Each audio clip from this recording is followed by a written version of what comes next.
everyone. India Foundation, in collaboration with India Habitat Center today, is organizing a panel discussion on new regimes in Bangladesh and Myanmar, India's eastern front at the crossroads. To discuss this topic, we have Shri Shantanu Mukharji, former National Security Advisor, Government of Mauritius, Dr. Sreeradha Datta, Professor, OP Jindal Global University, and Ambassador Gautam Mukhopadhaya, former Ambassador of Myanmar. May I please request our panelists to come up on the dais. The session will be moderated by Ms. Rami Desai, Distinguished Fellow, India Foundation. I request her to come on the dais.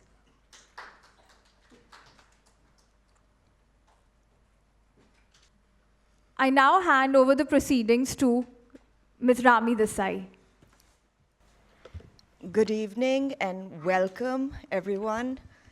At the outset, I have to thank all of you for making your way through these sudden rains, this traffic. I believe there's a lot of traffic, but I think what will make up for this weather and the traffic is the phenomenal panel that we have today and the topic that we are discussing today. It's a very relevant topic. This might be a surprise that I'm sitting here because the usual face is sitting right in front of me.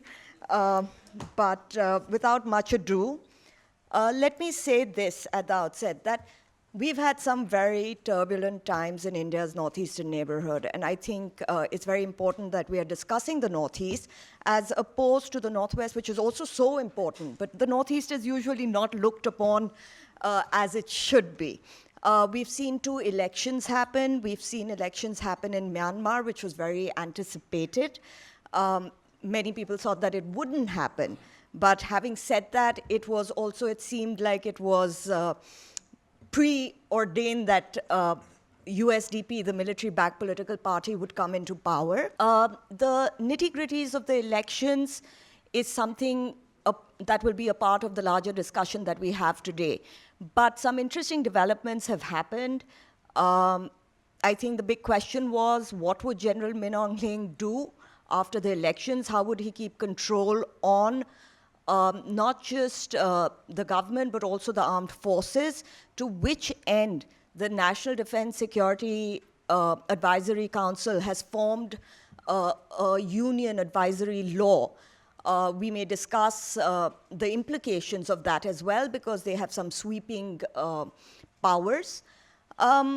Apart from that, is this going to, the elections in Myanmar, going to really bring an end to the conflict? Is there going to be some level of resolution, or we'll just have to reconcile with the conflict? I think these are the big questions that India needs to deal with. On the other hand, we've also seen elections in Bangladesh that have been concluded successfully. But what's interesting, again, at least only in my opinion, is that we've seen the elections come after a lot of protests by young people, yet we've seen the NCP not perform so well. We've seen the old political elite, BNP, come back into power. We've also seen something called the Constitution Reform Commission. I think it would be worthwhile discussing what powers it has, what implications does it have. I'm sure a lot of you have seen a map also that has been floating around on social media where Jamaat seems to have consolidated its support on the borders of India. That is really the integral question when we talk about Myanmar and Bangladesh, because it's important for us to assess what the implications on our northeastern borders are going to be now that elections have taken place. We have a set of very distinguished panelists. We have Ambassador Gautam Mukhopadhaya. He is a distinguished member of the Indian Foreign Service. He has kept a keen eye on the developments in the northeastern border, and he critically was and understands Myanmar very well, because he was India's ambassador to Myanmar some time back. And since then, he's written about it, he's spoken about it, he's been on many panels. I think we will get an insider's perspective like none other from the ambassador, and I will ask him to speak on Myanmar and focus on the country and the future developments. Next, we have Dr. Sreeradha Datta. She's a professor of international affairs at OP Jindal University. She's also an author and has contributed a lot of work on policy debates. Sreeradha recently, I believe, was also in Bangladesh for the elections. So I think, again, you'll be able to give us some on-ground perspectives.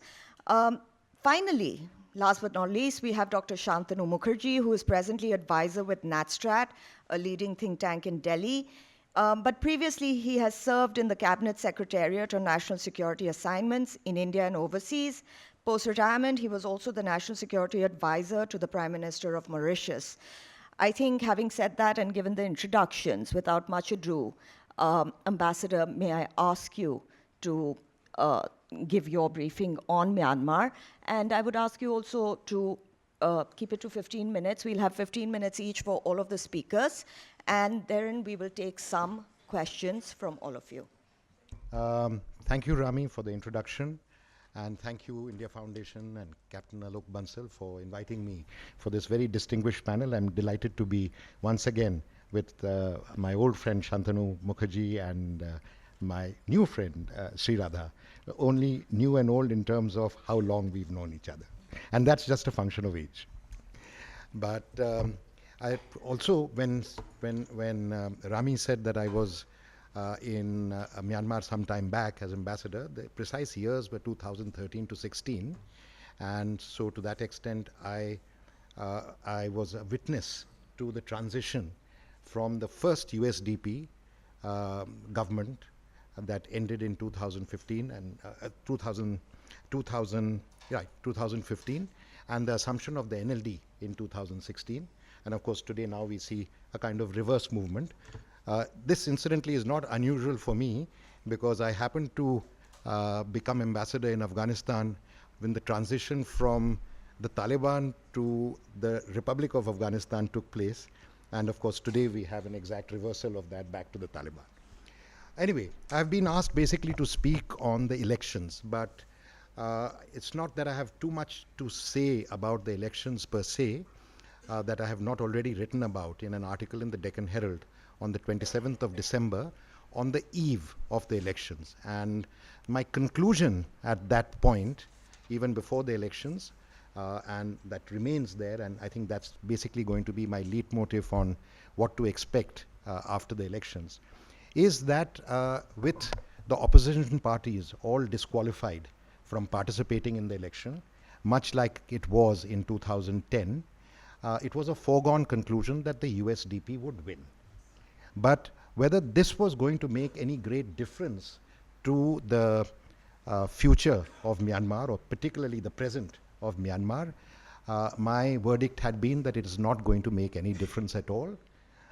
It may make some difference to the extent that the military regime may be able to get some degree of legitimation, mainly international legitimacy, through the support of China and Russia in particular, and more or less the indifference of the United States.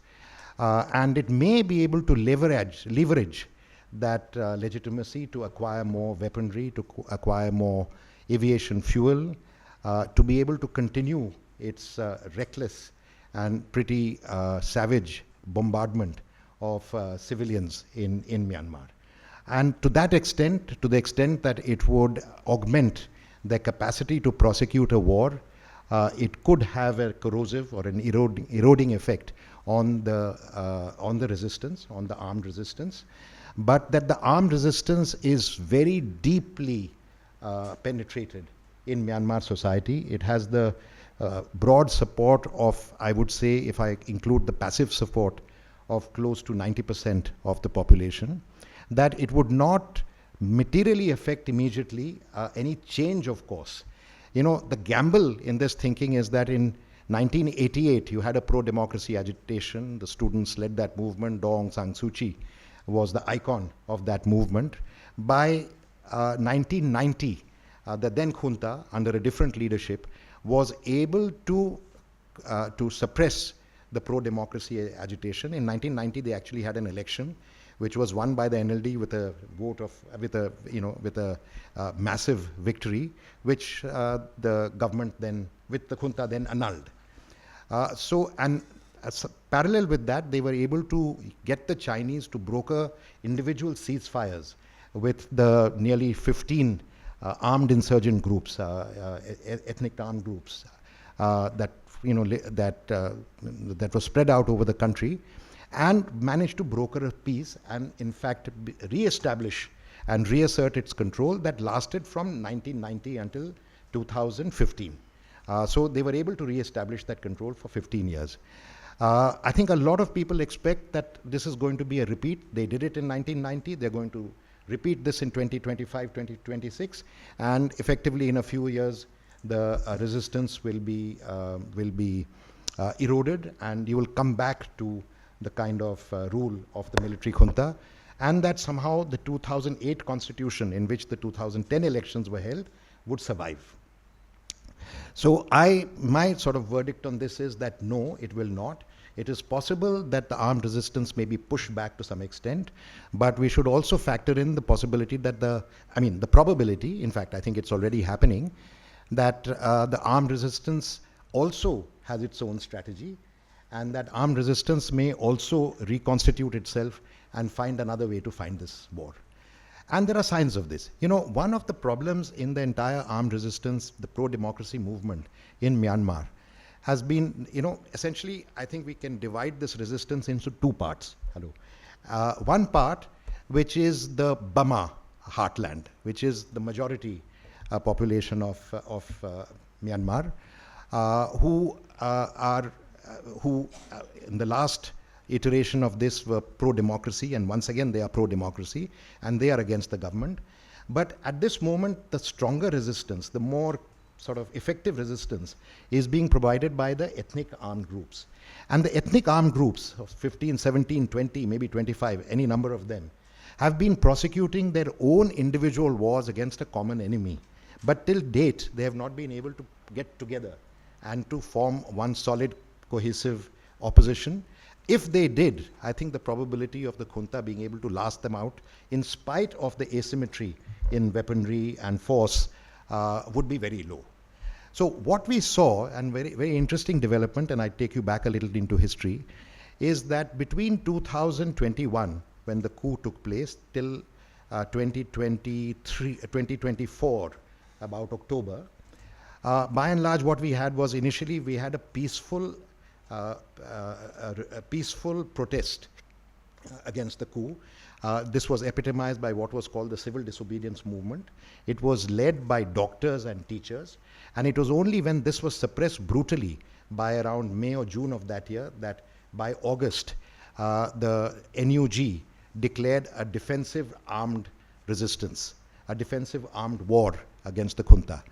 And between that period, about August 2021 to about October 2023, they had managed to gradually acquire more and more territory under them, but not major population centers.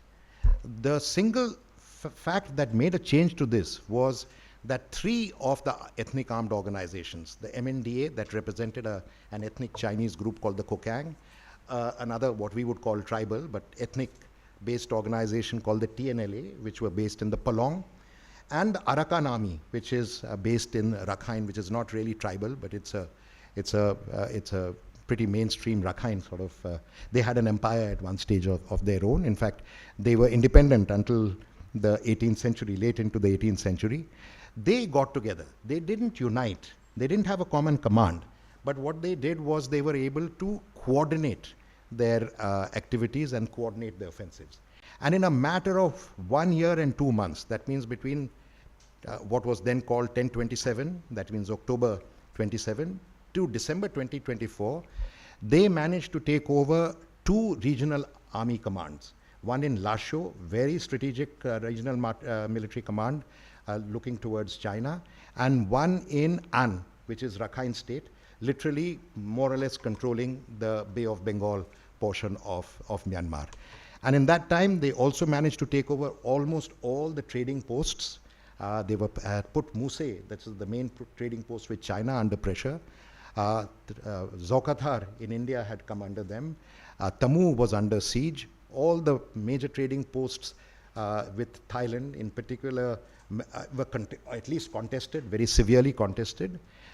They had managed to control about 94 to 95 townships out of 330, which, if I can do a quick maths, amounts to about 30 to 40% of the townships. So they were looking in pole position, and the Arakan army in particular was positioned to move across the Arakan Yoma into Magwe province, where most of the defense industries were, and towards the delta in Ayawadi province, and also into Bago province, which is a very sort of very much the heartland of Myanmar and the Bama people, and the possibility that they would be tying up with the multiple PDFs. There was the Zagain Forum, and then there were the Magwe PDFs, and all of them tying together. If they had been able to lift up their coordination from the three parties a little more, they would have been able to challenge the junta in Naypyidaw. That is where China made a major move. And it was around the third quarter of 2024 that China began to feel that perhaps the armed opposition, which it supported to some extent, in its own interests — China always does things in its own narrow, selfish interest — they basically very uncharacteristically came out in the open and openly took sides with the Myanmar junta. And as a result of that taking of sides, they were able to stop or stall the offensive of the armed organization, and they were able to some extent, I think the degree to which this happened can be debated, can be argued, but essentially they managed to get back a few positions that they had lost. China put immense pressure on the MNDA and the TNLA to sign ceasefires with the junta, to the point that the TNLA today is defending the junta against other ethnic armed organizations, particularly the KIA. And they also put pressure on the KIA and the Arakan army without that much success. So we still have a position where the armed opposition is very much there. The armed opposition, contrary to a lot of misinformation, is not getting much international support. In fact, the United States has, forget lethal support, the Burma Act does not even support lethal support. The United States has withdrawn whatever humanitarian aid it was giving under US aid. In fact, the United States has virtually lost interest in Myanmar. To the extent that it had shown some signs of interest, it was only linked to the rare earths. And even that has not progressed very far. And therefore, the resistance, the armed resistance that we are seeing in Myanmar is essentially an indigenous movement, fragmented, spread across the country, but almost, I would say almost entirely indigenous. It's not really getting support from Thailand, it's not getting support from India. Whatever support there may be is limited to humanitarian support. As far as arms are concerned, they have enough arms. There are states within Myanmar, like the Wa state, which have been known to have a defense production industry, and they have kept the various outfits supplied. There is the International Arms Bazaar, and of course there is the drugs to arms trade, which has always been going along side by side. So, having said this, what we have today is a situation where, yes, the junta has conducted an election. That election, I would say, and I know from fact, is a rather hollow election. For example, in a place like Rakhine State, where there are 17 townships, 14 townships are in the hands of the Arakan army, only 3 townships are in the hand of the regime. Even in those 3 townships, they can conduct elections only in a few places. By and large, the majority of people who voted are of 3 varieties. One is those who are literally with the junta, that means government servants, armed personnel, security forces, even unofficial militia who would have voted for them. Second, for a country like Myanmar, which has never had elections, there are a lot of people, maybe even naive people, who just think, okay, elections is a good thing. We must vote. We have got a chance to exercise our vote. So they go to exercise their vote. And third, a lot of people were just intimidated into voting. In some cases, even held hostage and ransom into voting through their families or their relatives and so on. So this election is by no means a normal election in which the opposition has been disqualified. Only the king's parties have been able to perform. The USDP obviously had enormous advantage. It is in position of power, but basically it does not have the support of the people. It may be able to augment its military capacity, but the opposition is not going to be a walkover. So you're going to have a continued attritional warfare that will continue for the next few years. Now, this is, of course, of great concern. I'll just take 1 minute. This is of great concern to countries like India and China because everybody is afraid of Balkanization, everybody is afraid of instability. But I will end with this, that, you know, contrary to what a lot of people think, that this is a kind of anti, you know, a kind of a nihilistic or, you know, a kind of a wild opposition. This is very much a kind of freedom movement. In fact, I would say that Burma in 1948 did not get its freedom. Its freedom was literally hijacked by the Tamadaw, the Myanmar military. It never had a mass movement of the type that we had in India, you know, led by the Congress Party and with personalities like Mahatma Gandhi and others. And therefore, what we are seeing today is a kind of delayed liberation movement, which is taking place. And this time it is a delayed liberation movement against the junta, who have only represented their own interests and not the interests of people. And that as far as the future and the youth of Myanmar is concerned, the Myanmar army has virtually no program or no future to offer them. And therefore, and incidentally, all these armed oppositions, separate though they may be, they are not looking for independence. What they are looking for, a reconstitution of the Federal Union Charter, of the compact between the states and the center. It has components of democracy, it has components of federalism, and most of all, it has an overriding thrust toward freedom for the Myanmar people. And the way to go about it is not to try and reconcile two irreconciliables, but to look for a kind of optimal future and work towards that. And a country like India, which has the credentials as a democracy and as a federal or quasi-federal state, and has always lived on the sign of freedom from oppression and oppressed peoples, starting from our independence movement, has more than any other country the best credentials to be able to appeal to the Myanmar public. We have good relations with the junta as well. But I think that government of India has generally ignored this possibility, and in the process allowed China to enter very deeply into Myanmar in a way that it has never had, to the extent that it has a major port facility in Chofu and an economic zone in Chofu that we hardly talk about. And that itself is a question worth asking. We have a naval officer right here. Why do we keep so quiet about China's presence in the Bay of Bengal when we get very excited about China's presence in Bangladesh? Thank you. Thank you, Ambassador. And I'm glad you ended on China, because I think that is a critical question. I had the opportunity to be in Myanmar the last time I was there, which was less than a month ago, as an independent international observer for the elections, for the third phase of the elections. And one of the things that I noted was the lists that they had, all the voter names, all the voter details, poll-wise distribution, was a list that everybody in the polling booths had on a tablet. That tablet had been distributed by China, 75,000 tablets. That means there's a lot of detail that they may have access to. The other thing, I must agree with you that, you know, this conflict will continue. Just to give you a little figure on this, I think there were about approximately 64 or 67 constituencies that they couldn't have elections in. Yeah. They couldn't conduct elections in, out of which over 60% is across India's borders. So they're in Chin State, they're in Arakan. And I think that is going to be problematic for us finally. Like the ambassador said, there isn't a common leadership. You know, it makes it difficult to negotiate with the EOs. The Chin Brotherhood has, and the Chin National Front has over 16 and another 8 different fragments. Recorder was a big fight between CNF and CB. So this is going to prove to be difficult for us. I think I'll leave this with the thought that I wonder what is going to happen to Myanmar in the case of Daw Aung San Suu Kyi.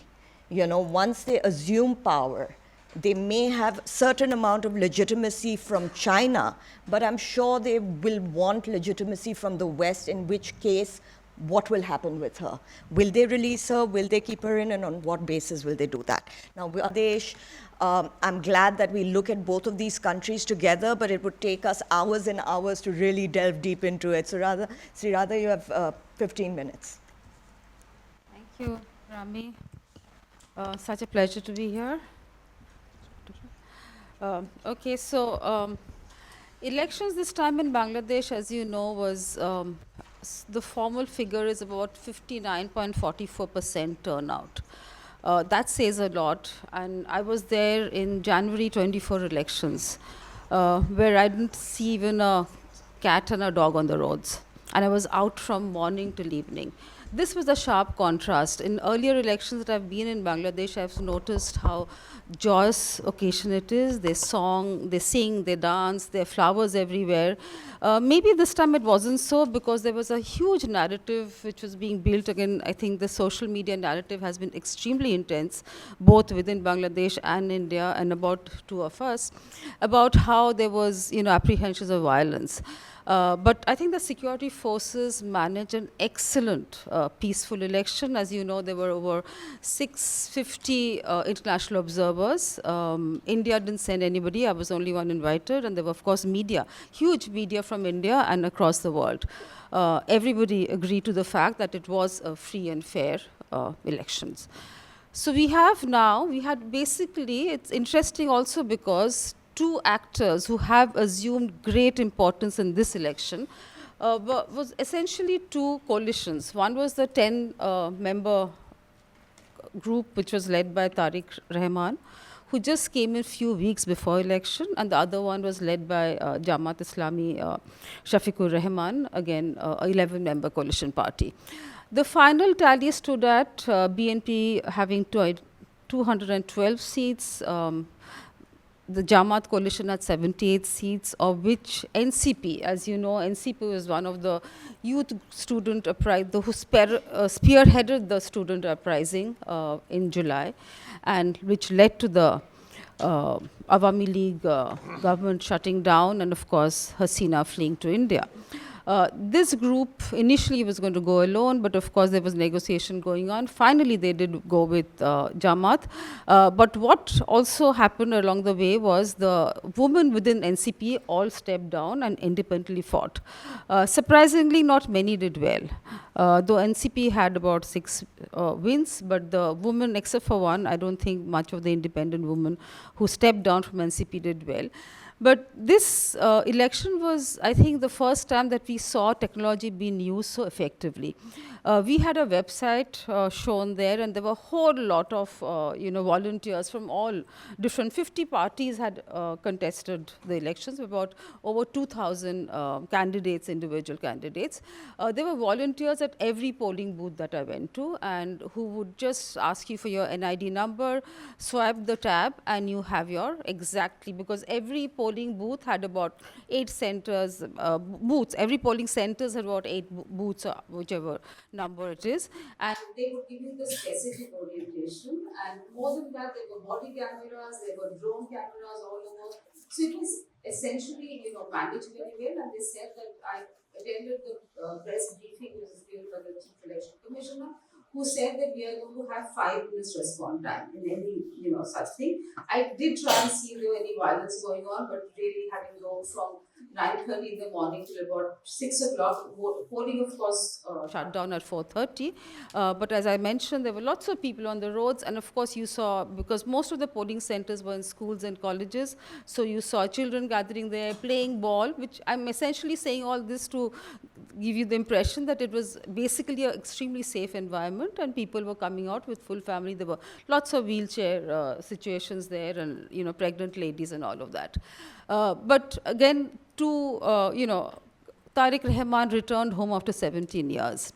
Tariq has never been a front runner in Bangladesh BNP politics. He's always been the man in the shadow. He was fighting 84 cases when he was made to, flee Bangladesh, lived in UK for so many years. But he came back on 25th December started his journey with a 13-minute speech, which was extremely balanced and objective. And having watched the election campaign, not only by the BNP coalition, but by the Jamaat coalition, I think it was one of clear maturity here. I don't think there was anything that he could actually, single out, which sounded ominous to us or to in general. And I think there was a kind of a sense that both coalitions were reaching out to the Gen Z. 40% of the electorate this time was between the age of 18 to 38. They were also all first-time voters, because if you recall, the last 3 elections were completely farcical. Where, as I mentioned, in January 24, even Awami League themselves didn't come out to vote for Awami League. So this is the kind of farcical elections that India has signed out on. So, that was the situation. So clearly there's that anger amongst the youth who really wanted to vote. So as I said, they were from mornings, till evening, we saw them on the roads. Shafiqur Rahman, again, has been able to reinvent the Jamaat Islami political party. Even in Bangladesh, even in the best of times, Jamaat had never got more than 12 seats. For Jamaat now to grab 78 seats, and again, in many of these seats, one particular place, of course, they won with a margin of only 50 votes. One of our friends lost, so we've been thinking whether they're going to do a recounting or not. But the margin essentially was 2,000 in most of these very, very hotly contested constituencies. So I think that's something again. So essentially it was very, very competitive. Again, BNP, who was always, as we understood sitting in Delhi, was a very rightist political party. But over the last few years, and this is not necessarily from August 24, over the last few years under Alamgir, who has been their very able joint secretary, they have been reinventing themselves also. So from a rightist space, they have moved to a more central liberal policies. And they've always been economically, we've seen that during Khalidah Zia's time also, that they extremely have more liberal policies in terms of trade and tariff. But in this case, in terms of their social policies also, in terms of the political decisions they've taken, they've kind of moved away from that particular. Of course, this is to tap the Awami vacuum that has, of course, occurred from August 24. But while I mention this Awami vacuum, I would also mention that, in the last 18 months since the interim took over, I've been in Bangladesh 3 times. And having met a variety of diverse people, clearly, because most of the friends that we knew and used to work with were not there anymore. It was a new set of people and stakeholders. But one particular complaint, and I keep speaking to, the car driver, to shopkeepers, to whoever I come across, apart from our meetings and the elite people that we reach out to, about how do you see what is happening. And many of them had complained about the fact that BNP was doing exactly what Awami League had done for the last 15 years. Bribery, extortion, coercion on the ground. But along the way, of course, as you know, as I mentioned, Tariq Rahman wasn't there for very long. Shah Alamgir was heading the political party as general secretary. So over the last few months, in fact, towards the end of 24 or 25, we actually see more than 1,000 BNP members expelled on these activities, and which created a bit of, and we also saw 72 very strong BNP rebel candidates fight elections independently. Only 5 won, I think, or 4 won actually. And that also, when I was there and I came back 3 days ago, 2 of the BNP members who won, they said, we are not going to, take oath until unless BNP leadership forgives us and embraces us all over again. So, that's how it was. Of course, there are some others who don't want to traffic with BNP, but has still one. Rumin Farhana is one of them. For a country which has been led since 1991 by women leadership, the lack of women contestant was very obvious and stark. We've had 7 wins so far. The parliament has 3 women, 1 in the full ministerial cabinet, and 2 state ministers just now. Jamaat Islami also, funnily enough, fielded 2 Hindu candidates. BNP, I think, fielded about 4 candidates. We have 2 Hindus, which were one from the BNP side, nothing from the Jamaat side. And I actually wanted to reach out to him and ask. So there's the whole question right now here is, and I think that's been something that India was grappling with. We've seen a lot of our, analysts in India saying that these elections have are not considered legitimate because it's not considered inclusive and all of that. Yes, it isn't inclusive because the largest and the oldest political party, which is Awami League, is not part of the participating, party at this point of time. But given the context of how these elections occurred, I think it's easy to understand that why Awami League is not part of that. So, making these noises hasn't gone down very well. We've also seen that, of course, and I keep repeating myself here, that we do understand that Sheikh Hasina is extremely an honored guest for India, and she will be here as long as she wishes to be here. But the kind of political noises that she has made, and in the weeks up to the election, we saw 2 press conferences that took place physically by former Awami leaders, clearly who was part of the very, very repressive force that crushed the students' movement, or attempted to crush. Thankfully wasn't able to, and finally we know what the outcome of that was. And they've been given a free hand. We also saw Sheikh Hasina join one of these programs online. So we were certainly conveying a message, and I have not understood what. I mean, I do study this country to a certain extent, but I'm not able to understand what was it. And that, of course, did not create ripples. The other thing which has been very noticeable in the last 18 months is the role of the social media. It has created havoc. Misinformation in Bangladesh, misinformation here, and there has been an attempt to politically use that. And I think that is something that I think people are now realizing, and I hope in the years to come. In fact, another thing which has happened in the chaos that happened in those last 18 months, as you know, when the Awami League government unraveled, the entire organization, the entire structure of government was under the clear executive order. The police forces completely unpacked themselves because they were again completely at the behest of the Prime Minister, did what they did. So were very, very unpopular, and they were made to go back. Now, reforms to the police was actually taking place, and caretaker government came on the basis of reforming the priority-wise which, and police reform was, of course, one of the security forces was. But we've seen how, because of the lack of police force on the ground, a huge level of worsening law and order. And that's something what we've been highlighting. But as I said, in the 3 visits that I've done in the last 18 months, I didn't see that a problem ever, never in Dhaka. Elsewhere maybe, but again, what we actually had reportage in sitting in Bangladesh, the very contrary reports were being played out in Kolkata television or even Delhi national channels.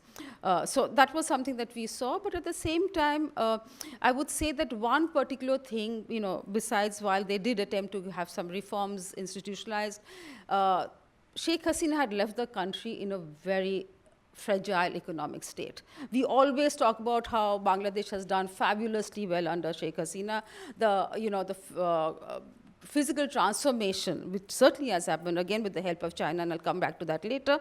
But towards the end, we've seen how the financial impropriety of the government, the stakeholders, actually was almost leading Bangladesh into the rabbit hole.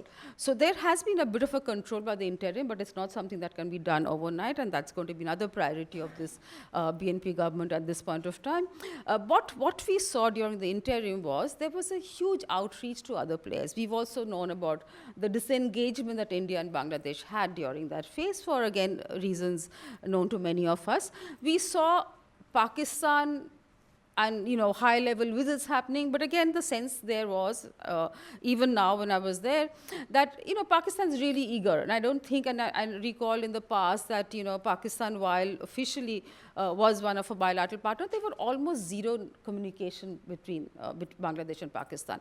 That is going to change, but I certainly don't think that Bangladesh has embraced Pakistan so closely that we need to worry about it, because again, the one particular thing I've noticed in all the campaigns, and in fact, one newspaper reported, finally enough, that India is not a factor. If India is a factor, you're not happy. If India is not a factor, you're not happy. What is it that you want? in any of the campaign manifestos, the only thing that they say that they want to engage with the neighborhood. But every time I've met many of these BNP leaders, and I've met many of them other than the the Prime Minister just now, as well as my Jamati friends there, they have never hesitated to say that India is the most important neighbor for us. But what we have noticed over the last 18 months, and that many of the other friends who are posted there have often mentioned about how the inroads that China has made are very deep. Now, as far as I recall, China, ever since 75, when they recognized Bangladesh, the entire transformation that has taken place in terms of connectivity corridors, in terms of whatever physical growth that they've had, is being contributed by China's support. But unlike the Maldives or the Sri Lankan or the Nepal experience, Bangladesh has never fallen under the service debt ratio problem. For the first time now, we've seen US, I mean, you talk about US withdrawing itself from Myanmar. This time we see the interim government, a week before they sign this US trade agreement.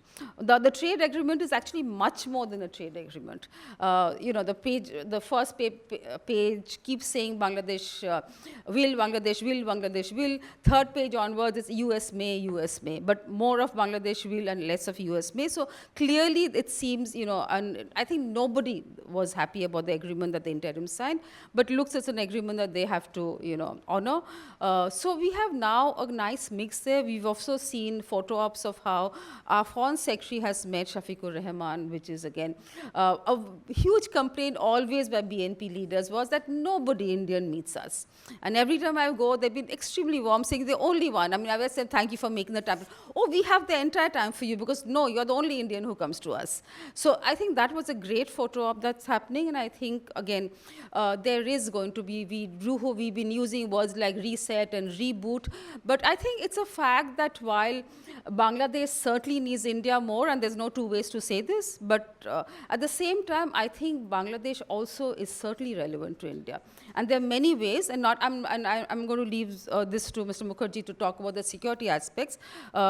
Rami mentioned the Jamaat wins on the borders. Jamaat has always been historically strong on the borders. I mean, that's a nature of the game. But that apart, I think it's time to understand that, neighborhood first or whatever acronyms you call it, I think we have to manage the neighborhood. There is no other way out. And here in this instance, I think, I think we will be able to, having left the emotive bit out, now work on sectors, on issues which are important to both. And I think it's time to have open conversations, open dialogues. And as I said, everybody in Bangladesh was very keen across the political spectrum that they were very happy to engage with India. But again, how Bangladesh goes, and I'm going to end on this note because as we know, Jamaat is an entity that we don't know really well. But we certainly hope that given the political statements that we've heard, whether Tariq Rahman is going to be able to walk the talk because, again, it's never black and white in any nation state. There are always layers who work against certain constituencies, certain interests.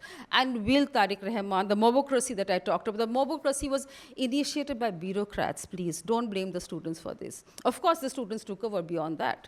But I'm saying there has been many other elements there. But Shafiqur Rahman, again, has touched the right chords. So I'll close on this saying that it looks good, but of course, it has to be, a considered engagement, but I do hope that we have moved away from the disengagement, the impasse that we saw for the last almost 2 years. And Hasina is a big question. Maybe we'll answer that later, but I'll close here. Thank you so much. Thank you very much, Sreeradha. You have the most updated information because you were on ground. It's good to hear that the elections, you used the word joyous, that was the outcome. But it also leaves us with questions. In terms of Jamaat and NCP boycotted the oath-taking ceremony, I believe, So how do they see the legitimacy of these elections? I think it's also important to note that the exclusion of Awami League, Sheikh Hasina being in India, irrespective of that, these elections in Bangladesh will get legitimacy internationally at least, but the exclusion of NLD is seen from a different lens where USDP will not get that legitimacy. So we have two lenses for two different neighboring countries. You also made a very important point about the US, but for the lack of time, I'll move on to Dr. Mukherjee.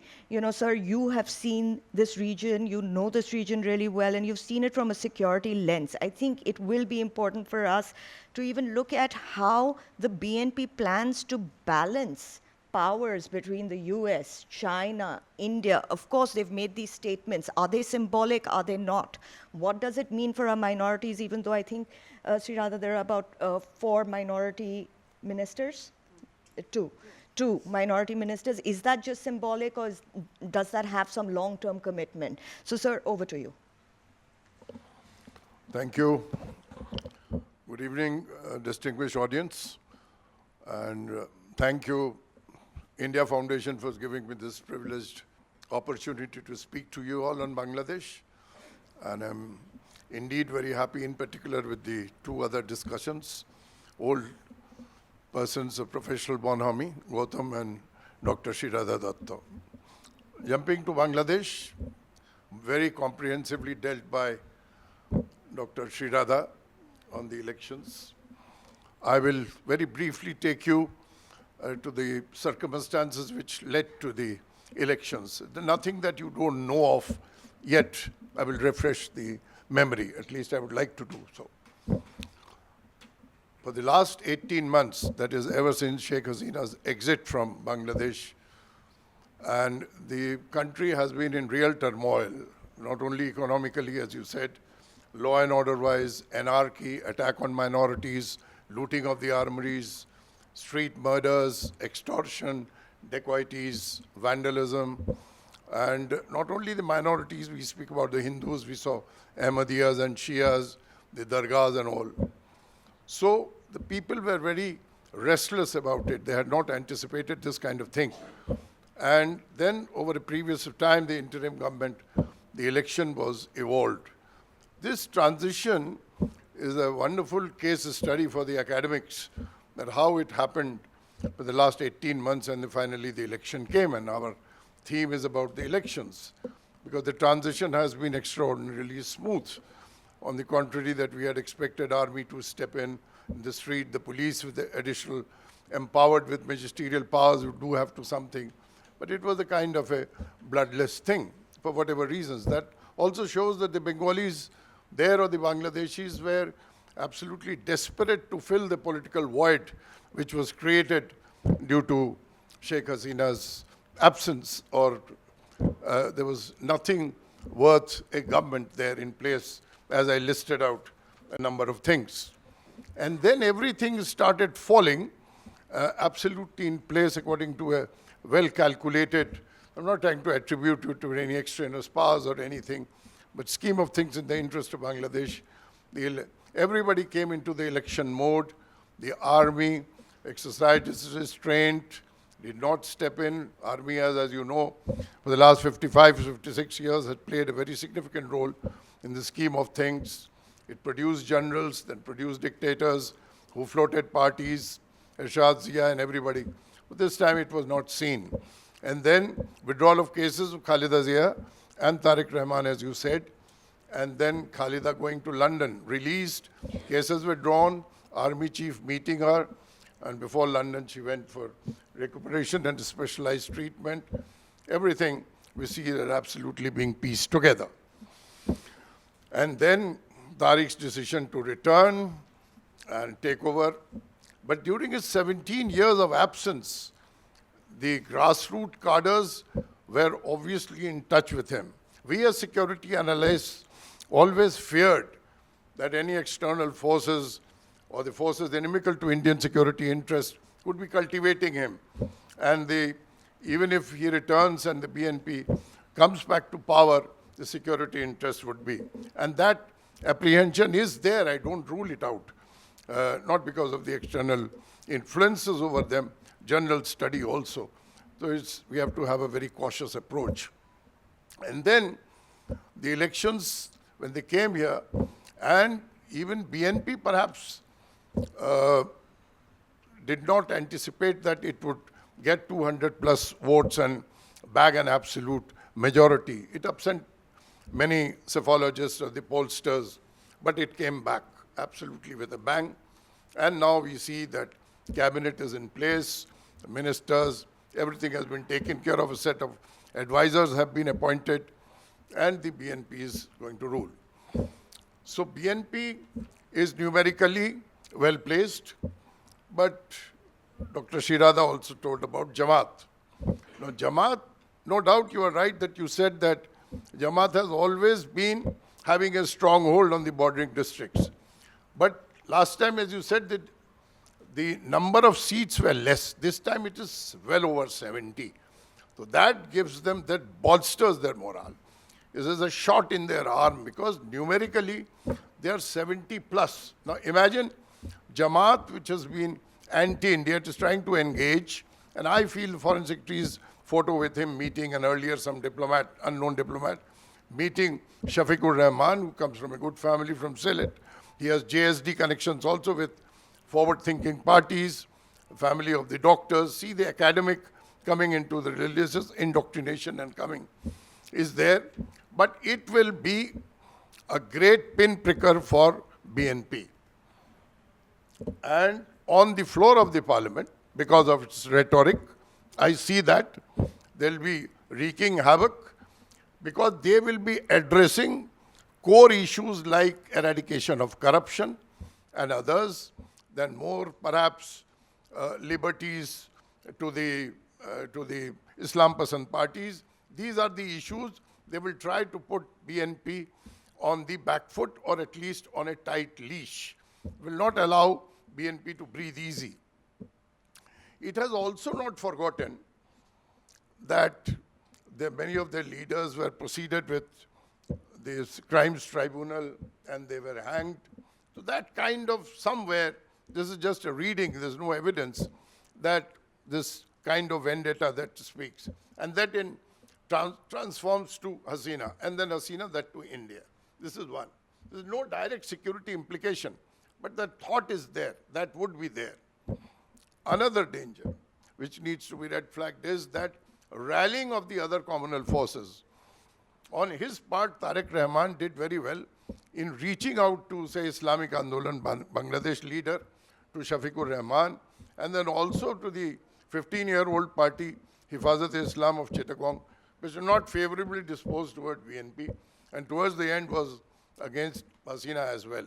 So he perhaps wants to have a conciliatory approach that the Islamic parties are kept under control, lest it's spin-outs and there is a communal frenzy, and the chances are there. By the slightest provocation, it might lead to some communal conflagration, which I feel. Again, there are no direct evidence available, but these are the possibilities. Since we are speaking, it is significant to highlight these issues, that these are the apprehensions. And this is further because they are emboldened with high percentage of votes, not only in the borders, in the urban areas also. And a Jamaat, a religiously fundamentalist party, getting votes in high share from the urban constituencies should not be lost sight of. This is one that is there. So Jamaat will continue to be. Now, as far as how does BNP deal, the government deals with the security implications. Now, purely judging from the history, or without being, having a jaundiced view or a partisan attitude, BNP was first in power from 1991 to 96. We have seen on record, this is not to put blame, but just putting the record straight, that there had been Pakistan, we discussed Pakistan just now, is there, it is a factor. It is a factor. It's all right, they say that between India, Pakistan and China, India will be on priority. But I want that not to remain in oration or not to remain in rhetoric, in action also.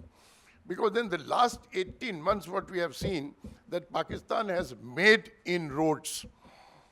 In terms of, you'll say, why? It's a sovereign country. It was earlier, Bangladesh was part of that. But there have been very high-level military exchanges soon after the interim government came to power. We had Lieutenant General rank officer going there, coming, their deputy prime minister and finance minister coming, repeated it. There's no harm. Independent country, they had every right to go, and we are not bothered. What is worrisome is that if Pakistan's intelligence and security agencies, they use Bangladesh as a launching pad, it's no exaggeration, targeting Indian security interests, then that is the cause for concern. I hope with the maturity of the BNP government and its leader at the helm now, things would be different. And over the years, because as I said, from 91 to 1996, there were cases, credible cases, which harmed the Indian security infrastructure. Then again from 2001 to 2006, in the second spell of BNP, we found that Northeast insurgents which sheltered on Bangladesh, absolutely reliable inputs were there. I'm just flagging these that this had happened. This is, no doubt it has gone into oblivion and into history. This should not come back. I hope not. Given the political maturity and the statements given by Tariq Rahman the last 17 years, and I was noticing very closely, election campaign, there was no anti-India thing. And otherwise also, that's very good. On our part also, we did very well. That soon after Khalida said, our foreign minister was there. Speaker represented Prime Minister. Prime Minister invited Tariq Rahman to visit with his family to India. These are very good gestures. And I don't think now, in the present dispensation with the new regime, he will try to do something which was repeated in the past. This is not only hope. I hope because perhaps he has also to display, and he needs India as much as India needs Bangladesh as its a very trusted ally as it was before. We also need, and that is all seen by the overtures we are making to Bangladesh. They are there. But under no circumstances, our agencies should be complacent with this, that this is a new regime and nothing is going to happen. We should be doubly cautious. On the other hand, if it is possible, through track 2 or otherwise, the professional security and intelligence agencies between Bangladesh and India should sit together and try to forge a collaboration or a cooperation, exchange of hard intelligence. Both are affected by terror. Both are affected by undesirable activities. If they jointly address these problems, by these things we will be able to mitigate and minimize the tension or the kind of I would say in the sense that inflammatory things which are happening, it will bring down these temperature, and we'll be, as we have seen, that a remarkable reduction in anti-India rhetoric. And now I would like to compare in the last, not trying to blame the interim government directly, the Bangladeshis in general, the media, the polity, everybody was so hostile to India. That I noticed that it perhaps on the downhill now. And this trend has to be maintained. For the diplomats, I leave to their collective wisdom. The best way will be to engage constructively with Bangladesh, with aid, economic is you think, and instead of start the innings afresh, security cooperation and everything, and see that Pakistan, relationship Pakistan, we saw that Jinnah's 76th death anniversary was observed in Dhaka, which had never happened. He was opposed to Bangla, which was the cause of the creation of a new country, not based on religion. Then Iqbal, we also respect Iqbal and everything, but they're being commemorated. We don't object to that. The academics in India also don't object to, but this trend is there. And if these things happen, then it should not snowball into something which is detrimental to Indian security concerns. With Jamaat having secured a good vote, and the BNP with its injecting a fresh blood into the regime thing, we expect that they will deliver and the relations will improve and no security compromise. Thank you.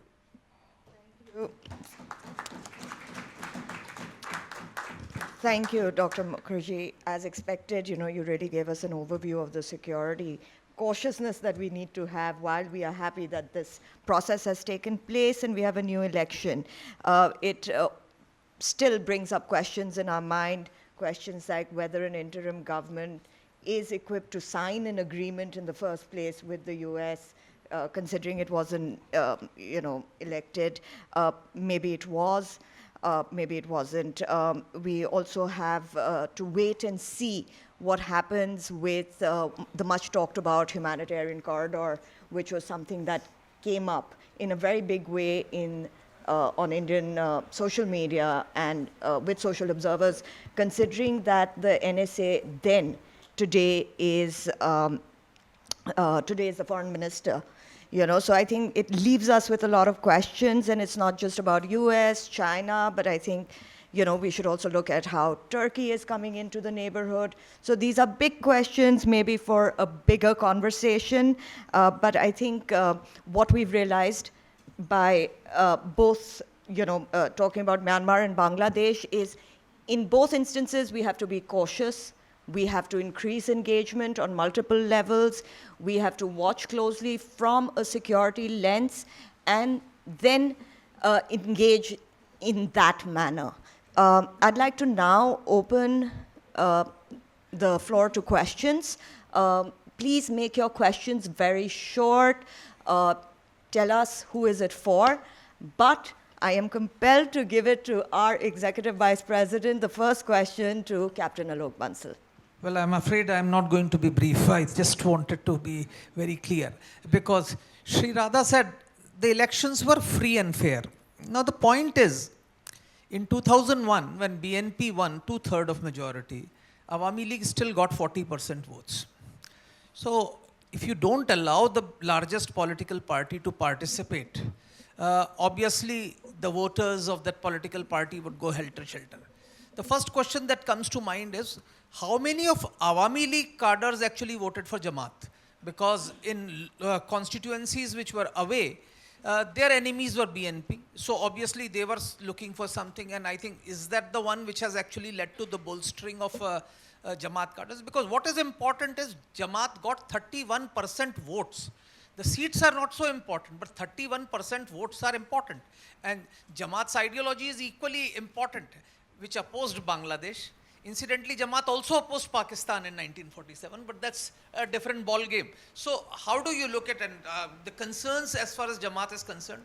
Do you see a difference in Tariq's way of looking at international affairs and Khalida's looking at it? And just two small questions for Ambassador Gautam. One is, as far as the elections were concerned, the different ethnic groups had different approaches. Like even KIA, which is one of the most powerful ones, said we'll not disrupt elections. While we'll not take part, we'll not disrupt elections. So they were also inclined that they wanted to go ahead with it. So why was that? There were certain sections which were opposing, certain which were okay, and then of course groups like TNLA which have gone. The pullout from Lashio, because of that, I think a lot of EAOs and NUGs were very against China.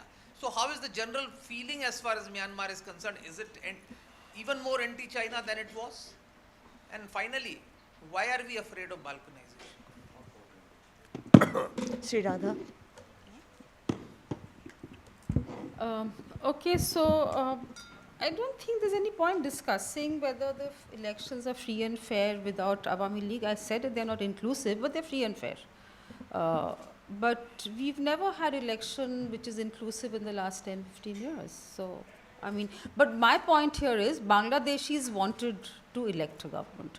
I also forgot to mention, I never have anything written, so was the referendum question, which is part of the July Charter, which is exactly what the students have, fought and given their lives for.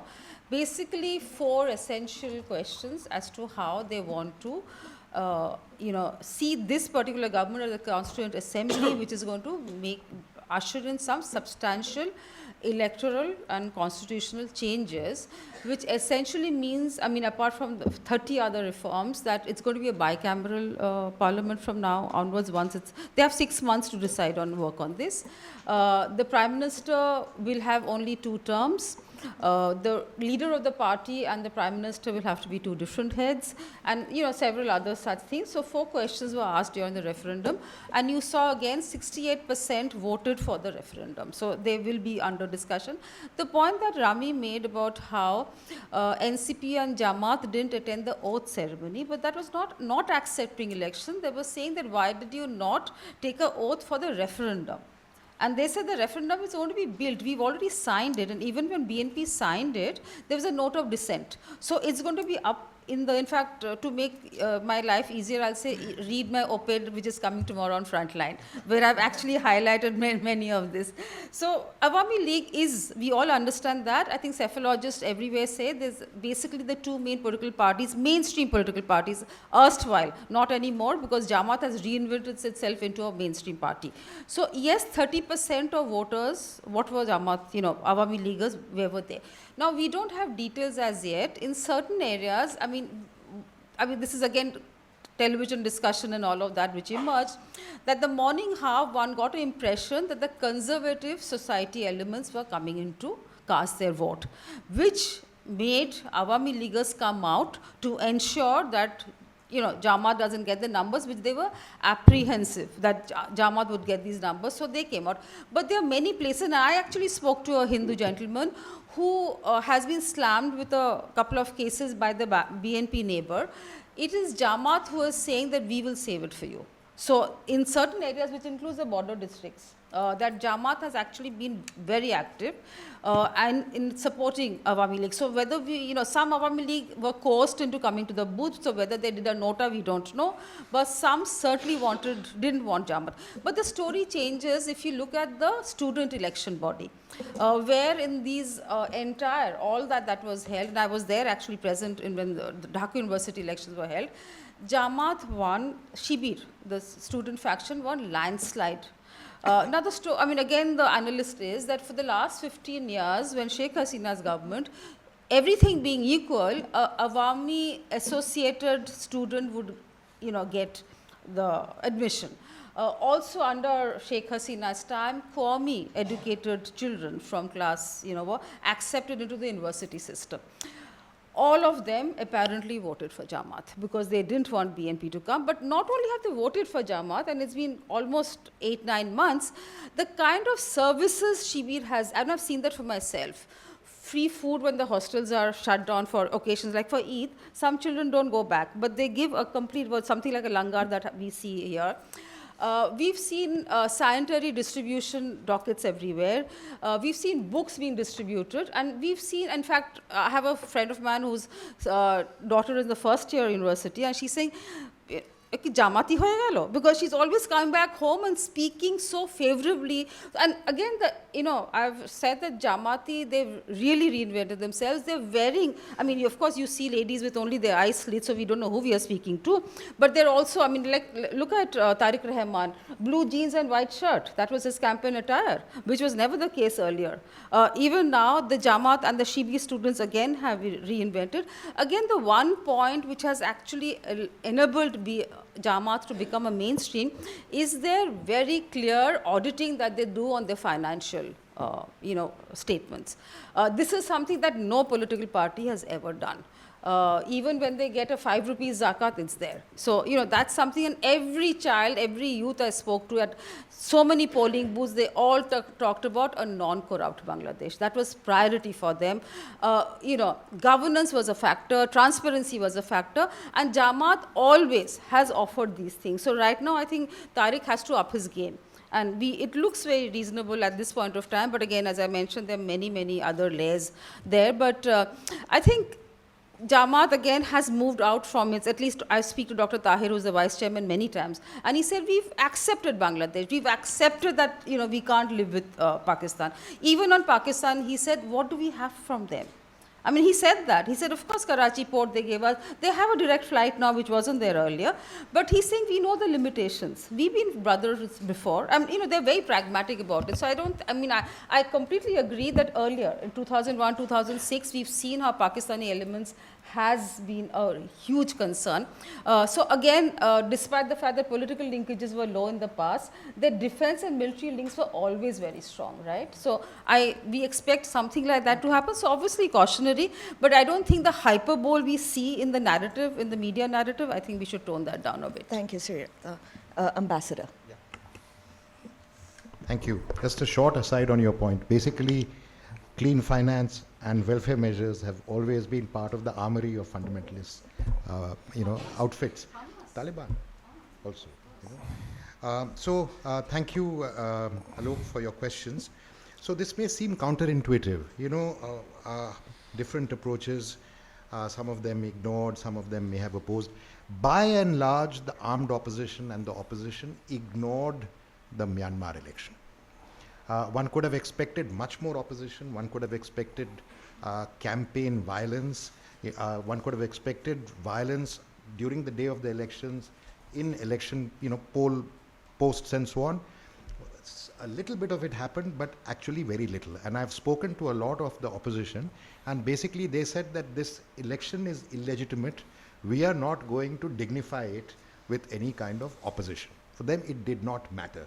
And in fact, if it goes down to numbers, they knew that they have the heart of the public, the population with them. So yes, some difference in approaches here and there, but by and large, they ignored it because they said it does not matter to us whether they have this election or not. That was a conscious decision they took. Lazio EOs. So, look, let's remember 2 or 3 things about China and Myanmar. The Burma population of Myanmar has always been nationalistic. And in fact, if there is one country that has resisted Chinese encroachment, historically, it has been Burma. In the 17th century, right down to the Qinglung Emperor, they tried to, force their way towards Ava and Mandalay. But mixture of mixture of climatic, natural factors and disease and so on, they were not able to. Not even during the time of the Mongols, apart from ransacking Bagan, were they able to. So they have not been able to, so far, establish a foothold in Myanmar. The ethnic organization, the ethnic people, they, in any case, they are caught between the junta and the Burma and outside. In fact, it has traditionally been the ethnic parties that have been more dependent on external powers, and particularly for those parties that are adjacent to China, the Chinese. And it is them who have found it much easier to do deals as organizations. Now, one of the interesting possibilities is that in Lashu and with the MNDA, there were many Burma resistance organizations that were fighting and getting battlefield experience fighting the junta in those areas. Once the peace agreement took place, in fact, where did they go? They came back to the Burma heartland. So China has to be very careful if it tries to intrude further into the Burma heartland, because that anti-Chinese sentiment, that anti-Chinese kind of core sentiment in Myanmar will be incited. And actually China is very mindful of that, and China has, in fact, for the first time, I would say, through these elections, actually intruded into Myanmar politics in a way that it has done earlier in Nepal. So I think we should be, China is now trying to operate from the inside, not just through shady organizations and special envoys and party organizations and military, people-to-people friendship organizations. They are entering into the heart of politics, and there will always be resistance to China in Myanmar. That's a question of how they use it and how others use it. And last, balkanization. I'm very happy to find that this question is being posed to me by the India Foundation. Well, you're the personification of India Foundation for us. Yes, I stand clear. I think this is a fair question to ask. What is there to be afraid of? It doesn't mean that you put your fingers into it, but it should not be such a sort of shibboleth or a sacred cow.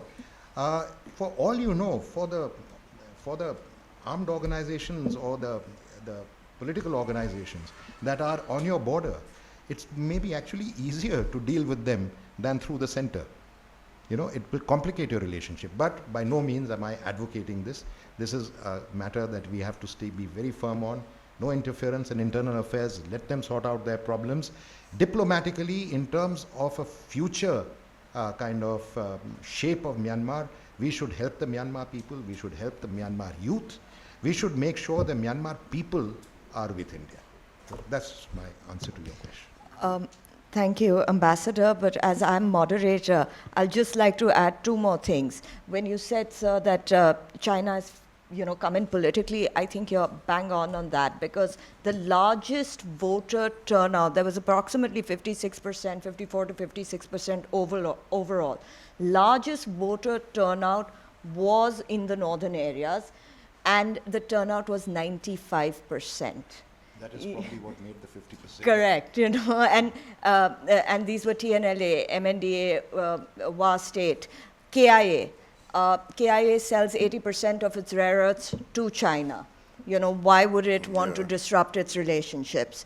As for the goodwill, I think absolutely, both countries, we need to keep our goodwill on, because when Operation Brahma happened, the kind of goodwill that we got as first responders was incredible. I was on ground at that point. Now, having said that, I'm going to take 2 or 3 rounds of questions.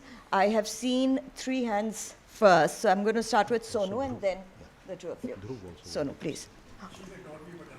Oh, sir, I can never ignore you. I will give you the last word. Thank you. Let me first of all congratulate all the speakers for analyzing the developments in our neighborhood and making the facts crystal clear. My question is to Ambassador Mukhopadhaya. Sir, how do you compare the recent elections with the elections which have taken place earlier, like 2010 and 2015? This seems to be similar to the elections which happened in 2010. But when you look at the by-elections of 2012 and then the 2015 elections, especially after that, we've been talking and lecturing about depoliticization of military and demilitarizing the politics. So in the light of this, how do you see the developments that have taken place in recent times? Do you think there's going to be demilitarization of the politics or depoliticization of the military? Thank you. Mine is related straihtly to Sreeradha Datta. One, you stated that the elections were free and fair. Free, yes. Fair, absolutely not. There's a clear distinction. But what I really want to talk about is the Jamaat. You see, even when Sheikh Hasina was there, she was kowtowing to the Jamaat. When Hindu temples were burnt, even during Sheikh Hasina's time, she didn't do much. Now they have got 70 seats. It is going to be a tremendous challenge. And the point is, because they are on the border area, it is very well to say they were always there. But it's also wise to ask, why did they start to be there? There was a logic behind it. It has been cultivated over decades. It is not something which suddenly has happened. So there was a reason why all these fellows were put on the border, and now that they've got the majority, there's going to be problems. I think I will go with Mr. Mukherjee. If we start downplaying the Jamaat threat and saying, oh, these Jamaatis came and they saved this Hindu house, I don't think there could be anything more against national security than that particular statement. We need to be careful. The Jamaat is the BNP is not the problem. The BNP is in power, which is a good thing. It is a Jamaat which will be in control. And while this is the honeymoon period, before the year is out, and I'm making this open statement, which is being recorded also somewhere, there will be problems in this country, and the Jamaat will be the cause. Thank you, sir. I'm going to take 2 more questions in this round, and then I'll come to you, sir. I know you've been raising your hand. Myanmar is a violent, brutal, rogue state. They have been suppressing their citizens and killing them for decades. Myanmar is being supported militarily and diplomatically by Russia and China, which is not surprising because both of them are hard autocratic states. India is the largest democracy in the region. We have a strong government. We act very strongly against Pakistan. But as a democracy and a regional democracy, and we dream of becoming a world power emerging world power, how is it that we are not helping the opposition groups in Myanmar? I'm not suggesting we go into, like we did in Operation Pawan in Sri Lanka, but we can help them in many other ways. Internationally, build up a consensus, and not keep quiet, which I think is a great betrayal. Thank you. Did you have a question? Yeah. My question is to Dr. Mukherjee.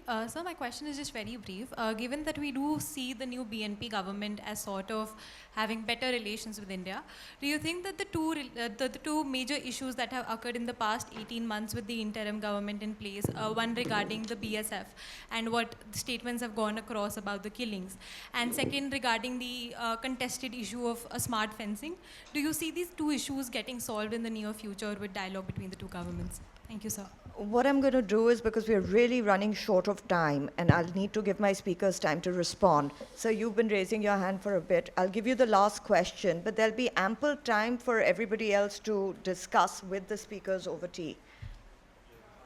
Yeah, Mr. Mukherjee, I remind you of this Sheikh Hasina was removed because of USA, because there was an island called Saint Martins. Do you think now this issue is still pending, or it will be resolved by this present government? And second, Mukhopadhaya sir, Rohingya is a big issue for, do you think it is probably resolved with this election, or is still pending? Rohingya. Do I answer? So what I'll do is I'll start with the ambassador, then I'll go to you, and I'll go to you. Okay. Ambassador. Thank you. Thank you for all the questions addressed to me. Sonu, your question about depoliticization of the military and the 1990, or rather 2010, 2012, 2015 elections. So the 2010 elections, the NLD was not, did not participate. And clearly the USDP, being virtually the only alternative party, which is very much the case now, they came with a majority. And remember also, this was an election after a very long time. So there was this sense that, okay, we are actually, casting a ballot.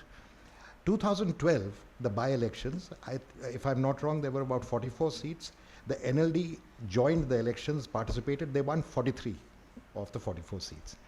2015, in spite of the fact that the military literally nominates, the military chief nominates 25% of the parliament by nomination, they came back with such a resounding vote that they were able to appoint the, which was not envisaged in the 2008 constitution, that Aung San Suu Kyi was able to bypass a provision that actually denied someone who has a foreign association to become president, but they managed to, she managed to appoint her own person as the president and actually control power through the creation of a new post called the councillor.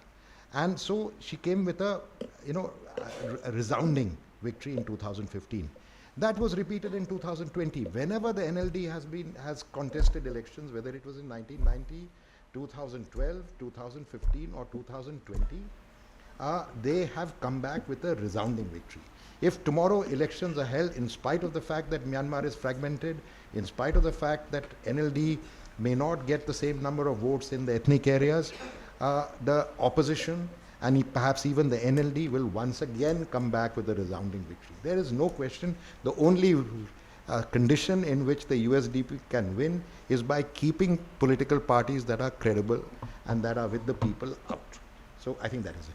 As far as depoliticization of the military is concerned, where's the depoliticization? The USDP is the civilian face of the military. The civilian face of the military has always been there and has returned to power. So there is no question of depoliticization of the military. The military's politics is to remain in power in perpetuity, because they think that they're the only country that can guarantee the unity and integrity and what they call non-disintegration of the country. But the non-disintegration of the country, and I agree with all your sentiments, of the country is actually brought about by their brutal and centralized and heavy-handed rule. So, in fact, when they talk about stability, the current instability is actually because of them. A much more decentralized, devolved, inclusive, democratic, federal, maybe even some people want a confederal arrangement, is much more likely to provide stability, which of course we've not had a chance. We have not even been able to get into a discussion on the mechanics of that kind of. Your point about India largest. So, you know, it's not a question of if you're, yes, I agree with your interpretation of the Myanmar army, but it's not that you have to necessarily jump and start helping, you know, 20 opposition groups, many of which are far out of your control. The point is that you can provide diplomatic support in shaping a future to Myanmar, which is, you know, in a country where opposition groups are not even able to get together, where the NUG itself is quite weak, where internationally its diplomatic heft is of the NUG is very low. You can work on behalf of the Myanmar people, and that doesn't exclude elements of the military. Those who are willing to come to a new compact, you can use your regional weight, you can use your federal characteristics, qualities, you can use your democratic traditions, you can use your support for freedom struggles in many parts of the world. These are your assets. When you walk around in Myanmar, people see your assets as the fact that you are a democratic country, the fact that you are a pluralist country, that you are multilinguistic, multi-ethnic, multicultural, multi-religious, all qualities that they have. And you know, what we have done instead is imposed a kind of single majority nation state in a country and in a region which is essentially a tapestry and a palimpsest of different tribes and ethnic groups and religions and political parties. So clearly respect what is the nature of a society and a polity and a country, and build a political system based on that. So I agree with you, but I think the answer is not necessarily just take sides and join a war which you basically end up fighting with China, a proxy war with China. I think there are diplomatic ways of doing this. And last, Rohingyas. You know, the Rohingya problem is going to continue for a long time. The Arakan army, which is in pole position in Rakhine, itself doesn't have a comfortable position in regarding the Rohingya. They have tried to take a tactical position, at least appearing that they are willing to accommodate them. But I think, you know, dreams in the West and dreams in Bangladesh that, you know, once somehow something happens, if there is peace in Myanmar, the Rohingyas will come tumbling back. Those are pipe dreams. The Rohingyas, unfortunately, are one of the most hapless and unwanted peoples in the world. They deserve a place in the sun. They probably have a right to be in Myanmar. But I think the day for that is some time to come. Thank you, Ambassador. Just to add to that, the Gambia has filed a case in the ICJ against Myanmar, and we don't know what will happen to that, but it'll have consequences. Sreeradha, can I move to you, please? Before I come to General Kato, just one quick question about yours. You mentioned that the interim government had the capacity to sign an agreement. The Supreme Court has made it a legitimate government, and also if Sheikh Hasina hadn't unconstitutionally thrown out the caretaker, they would have had it and not had the fracas that we've had subsequently. So let's not forget the core of the issue problem. And the humanitarian corridor, we heard so much about it, but in Bangladesh, nobody talked about it. There was discussion, it was a UN proposal actually, and I know I have friends who worked with them, with the Singapore government and all that, but there was actually nothing on the ground, but there was so much of UN cry. But it was also a fact that the NSA was pushing it, to what we understood, but you know, the foreign advisor wasn't really talking about it. I met him and asked about him. He said it's not been part of the consideration at all. We'll discuss this later. Coming back to this Jamaat, I always say Jamaat is charm offensive. I totally agree that Jamaat is doing everything that it can to show that it is what it is, and you know, has moved away from its erstwhile position. But it's also 78 seats which are hard won. I mean, you know, people have voted, given them those numbers, so there's a reason why. Now, how we deal with that entity is entirely how we figure this out. You mentioned Hindus. Hindus for the last 50 years have not been safe in Bangladesh. It's not new. But the narrative that we suddenly discovered in 15 months was completely false. The numbers that we discussed were completely false. But yes, Hindus continue to live in fear, in persecution. But do you think taking this VHP kind of people in front of the Bangladesh High Commissioner addresses the problem? No. The worst attack on Hindus in one day happened, you know better than me, in 21 October. That was quiet diplomacy. We've not had a very equitable relationship with BNP during that 5 years, but Hindus were not an issue that time. But Hindus have always lived in fear. Hindus, in fact, I know Hindus, and I'm sure all of you do, that they've also been threatened by their own Awami League members. Just because the women are always threatened. As soon as they're 16, they're married off to Indian homes across the border. Everybody's land and assets are always under fear. So that's been a continued problem. During Sheikh Hasina's time, she did bring in some Hindu constables, Hindu local police people, which, you know, to some extent did allay the fears. But it's a perpetual problem. But I don't think, you know, these kind of measures and things that we do addresses the core issue. And I think there has to be far deeper dialogue on this. And I will request you to look at an interview which was given to an Indian journalist by Humayun Kabir, who is one of the joint general secretary of BNP, where he talks about this problem. So I think it's, you know, we really need to examine that. I think Jamaat, I'm saying, I mean, you know, they are doing for everything that do to endear themselves to the people, the masses. But then finally, will they walk the talk? It also depends on how BNP, you know, plays this out, and also how we do. I mean, just to, you know, give them, we are talking to Taliban, who's not even an elected entity, because for considerations that we are on the ground. So similarly, we'll have to find some ways to engage to ensure that, as I said, we have a leverage, the interdependence of economy. They've seen how hurt they have been with the medical visa. It's not just medical. There's a whole array of, you know, issues which their lives depend on in Bangladesh, with India. And I think we should be able to, you know, have mature dialogues to it instead of constantly, we've done a lot of, you know, if it's not Awami, then we don't care. I don't think that can be the policy anymore, and I think it's time that we gave them the red lines. I think that's important, that we, and convey, not that they don't know, but let's convey it properly, that these are the red lines, and what do you want from us? And I think these kind of dialogues are important for the way ahead. It's an accepted entity now on the ground, we have to deal with them.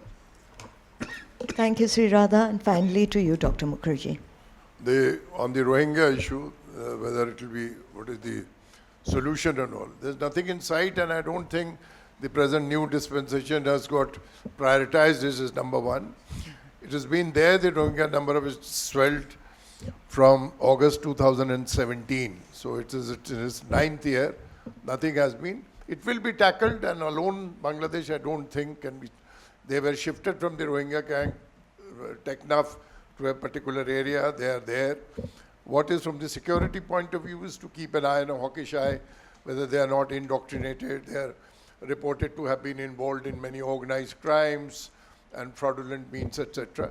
So there's no solution in sight on that, and I don't think the establishment has prioritized it for that. And am I okay? Sorry? St. Martin's Island. Sorry? St. Martin's. St. Martin's Island. The US demand for St. Martin's. That is also, that is being talked out and will be thrashed out, hopefully. Thank you, Dr. Mukherjee. Anything no, to you? I think. Yes. You had a question. Two things, yes, they can be combined together and addressed during dealing with the BNP. Thank you. All right, we've come to the end of this very riveting conversation. I think Bangladesh and Myanmar has been on our minds. We've wanted to know more, and my panelists have been phenomenal because they've been so candid. I think finally what we conclude is that while we are happy that these elections have taken place, there's still a cautious approach to both these countries and the security dynamics that will unfold. With that, may I ask my colleague to conclude. Thank you. May now request Captain Alok Bansal, Executive Vice President, India Foundation, to felicitate our speakers.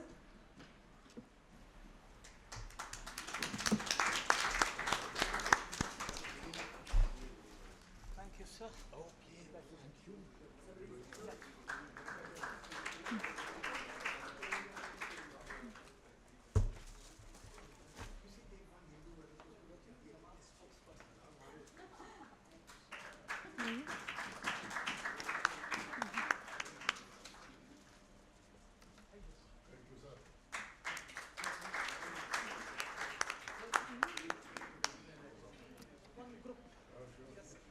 We request everybody to join us for high tea, and our next event is on the 10th March.